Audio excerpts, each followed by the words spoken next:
Bonjour, je partage avec vous dans ce contenu le concours de recrutement des ingénieurs d'État, premier grade, qui s'est déroulé en début d'année.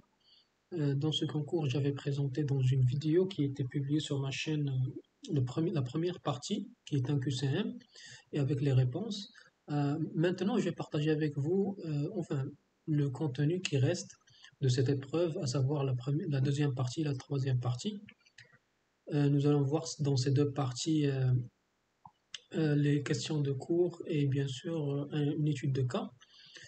Euh, pour faire bref, les deux dernières parties sont notées à peu près 14 points. En fait, ils sont notés à 14 points. Donc là, actuellement, ça c'est le QCM. En ce qui concerne la deuxième partie, voilà, je vais juste prendre un instant pour ouvrir ça. Donc c'est ça. La deuxième partie, c'est les questions de cours à 6 points.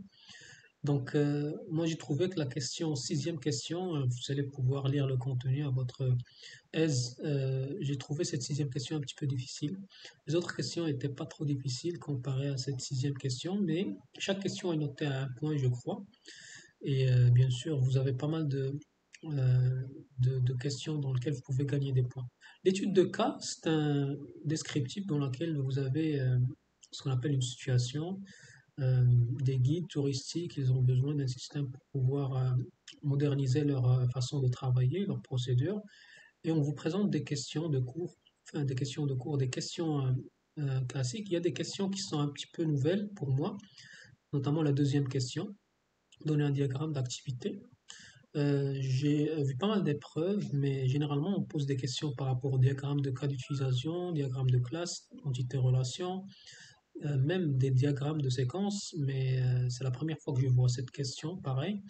Donc voilà pour ce qui concerne cette épreuve. Je rappelle que c'est une épreuve qui s'est déroulée en 3 heures, avec un coefficient pour l'épreuve actuelle de 3, pardon, c'était un coefficient de 4, et l'épreuve écrite était un coefficient de 3.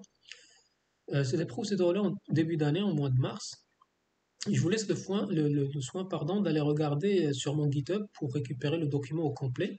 N'hésitez pas à vous abonner. Laissez-moi vos commentaires si vous préférez que je partage avec vous des réponses par rapport aux deux dernières parties. Merci, très bientôt.